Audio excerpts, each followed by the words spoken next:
بسم اللہ الرحمن الرحیم۔ کامل کیلانی کی کتاب مجموعۃ القصص العربیہ کا دوسرا قصہ چل رہا ہے حذاء التنبوری کے نام سے۔ دیکھیے، ان قصوں کو پڑھانے کا ہمارا مقصد یہ ہے کہ جو نحو کے اندر مسائل گزرتے ہیں ان مسائل کا اچھی طرح اجرا ہو جائے۔ جو قواعد آپ نے نحو میں پڑھے ہیں، اگر آپ اس کی مشق نہیں کرو گے، ان قواعد کے مطابق جملے نہیں بناؤ گے، انشاء نہیں بناؤ گے، تو اس کو پڑھنے کا کوئی فائدہ نہیں ہے۔ تو ان قصوں کے ذریعے سے ہماری یہ کوشش رہتی ہے کہ جو نحو کے ہم نے قواعد پڑھے ہیں ان قواعد کا یہاں اجرا ہو جائے، ان قواعد کی یہاں مشق ہو جائے۔ اسی کے ساتھ ساتھ ان قصوں کے ذریعے سے ہم عربی لکھنے کی مشق بھی کراتے ہیں کہ عربی میں کس طرح لکھا جائے۔ بسم اللہ الرحمن الرحیم۔ ولا عجب فی ذالک، اور اس میں کوئی تعجب نہیں ہے، اور اس میں کوئی تعجب کی بات نہیں ہے۔ دیکھیے، لا عجب کے بعد جو اسم آیا ہے وہ مفرد بھی ہے اور منصوب بھی ہے، وہ مفرد بھی ہے اور منصوب بھی ہے۔ وہ لا جس کے بعد آنے والا اسم مفرد بھی ہو اور منصوب بھی ہو، لا نفی للجنس کہلاتا ہے۔ لا نفی للجنس کیا ہے؟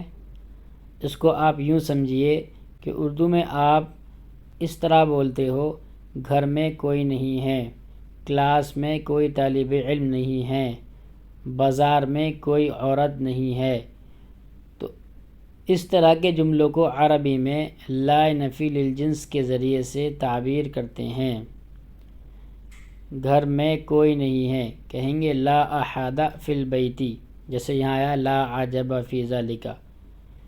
یہاں اسم کی کلی طور پر نفی کی جاتی ہے کہ گھر میں کوئی نہیں ہے تو کوئی نہیں ہے۔ لا طالب فی الصف، کلاس میں کوئی طالب علم نہیں ہے۔ اور لا امرأۃ فی السوق، بازار میں کوئی عورت نہیں ہے۔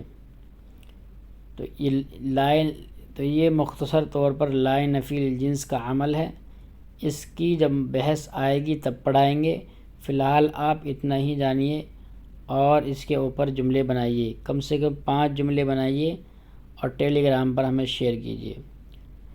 فَهِيَ تَبْهَجُ نَفْسَ قَارِئِهَا وَسَامِعِهَا فِي كُلِّ زَمَانٍ وَمَكَانٍ۔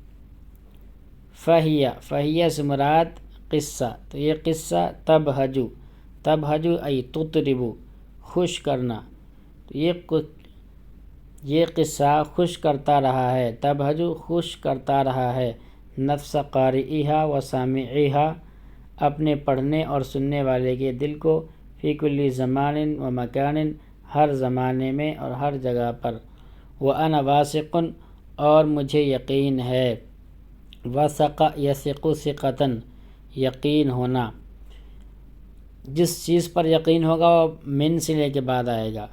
انا واثق بک، مجھے آپ پر یقین ہے۔ انا واثق بہذا الحدیث، مجھے اس بات پر یقین ہے۔ اس طرح سے اس کا استعمال ہوتا ہے۔ اچھا جملہ ہے، بہت یوز میں آتا ہے، اس کو بھی ذہن میں رکھیں۔ وانا واثق، اور مجھے یقین ہے، من انہا، اس بات کا کہ یہ قصہ ستعجبک، یہ قصہ آپ کو اچھا لگے گا۔ اعجب یعجب اعجابا، اچھا لگنا، پسند آنا، بھا جانا۔ جو چیز پسند آئے گی، جو چیز اچھی لگے گی وہ فاعل بن کر آتی ہے اعجبہ کا، اور جس کو اچھی لگے گی، جس کو بھائے گی، وہ مفعول بن کر آتا ہے۔ جیسے یہاں ہوا ہے ستعجبک، تعجب کے اندر جو ضمیر ہے ہیا، جو کہ فاعل بن رہی ہے، وہ اصل میں قصہ ہے۔ ستعجبک، تو یہ قصہ پسند آئے گا، کاف زبر کا، آپ کو۔ فترویہا، تو آپ اس کو بیان کرو گے، لاولادک، اپنے بچوں کے سامنے، حین تکبروا، جب آپ بڑے ہو جاؤ گے، وتبلغوا، اور پہنچ جاؤ گے، مبلغ الرجال، بڑوں کی عمر کو، مردوں کی عمر کو۔ یہاں مبلغ سے مراد عمر ہے۔ کما اعجبتنی، جس طرح یہ قصہ مجھے پسند آیا، فی طفولتی میرے بچپن میں، وظلت موضع اعجابی الی الیوم اور آج تک، الی الیوم آج تک، موضع اعجابی میری پسند کی چیز ہے اور آج تک مجھے یہ پسند آتا ہے۔ ٹھیک ہے، موضع کے معنی جگہ کے ہوتے ہیں، اسی طرح سے اور بھی کئی اس کے معنی آتے ہیں۔ یہاں آپ یہ کر لیجئے میری پسند کی چیز، میری پسند کا محل، یعنی آج تک میں اسے پسند کرتا ہوں، الی الیوم آج تک۔ فَرَوَيْتُهَا لَكَ تو میں نے اس کو بیان کر دیا آپ سے۔ روا یروی روایتاً بیان کرنا، ہاں سے مراد یہ قصہ، وکما اور جس طرح اعجبت ابی میرے والد کو پسند آیا یہ قصہ، فرواھا لی تو انہوں نے اس قصے کو میرے سے بیان کیا، وکما اعجبت جدی اور جس طرح یہ قصہ میرے دادا کو پسند آیا من قبل اس سے پہلے، فرواھا لی ابی تو انہوں نے میرے والد سے بیان کیا، وہکذا یقسم اور اسی طریقے سے قسمت میں لکھ دیا جاتا ہے، لکل عجیب ممتع من القصص ہر عجیب عمدہ قصے کے لیے، ہر عجیب عمدہ کے لیے، من القصص یا من القصص قصوں میں سے، یعنی ہر عجیب عمدہ قصے کے لیے لکھ دیا جاتا ہے، یا اس کی تقدیر میں ہوتا ہے، ان یدوما کہ وہ ہمیشہ رہے۔ ان یدوما یہاں مصدر مؤول ہے، چاہے تو آپ ان یدوما لائیے، چاہے الدوام لے کر آئیے۔ الدوام اس طور پر کہ یقسم کا نائب فاعل بنے گا۔ مصدر مؤول اور مصدر صریح کے بارے میں آپ کو پڑھایا جا چکا ہے۔ دیکھیے ایک ہی بات کو دو طریقے سے کہا جا سکتا ہے جب بھی مصدر آئے، ایک مصدر مؤول کے ذریعے اور ایک مصدر صریح کے ذریعے، جو آپ کو اچھا لگے اسے اختیار کیجیے۔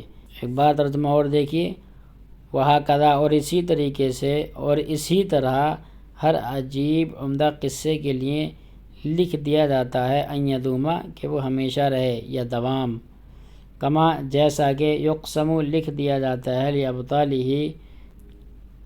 اور اسی طرح لکھ دیا جاتا ہے لابطالہ قصے کے ہیروز کے لیے، ان تبقى اسماؤہم کیا لکھ دیا جاتا ہے کہ ان کے اسماء باقی رہیں، علی مر الازمان مرور زمان کے ساتھ، وان تخلد اور ہمیشہ رہیں، حسناتہم و سیئاتہم ان کی اچھائیاں بھی اور برائیاں بھی، علی السواء یکساں طور پر۔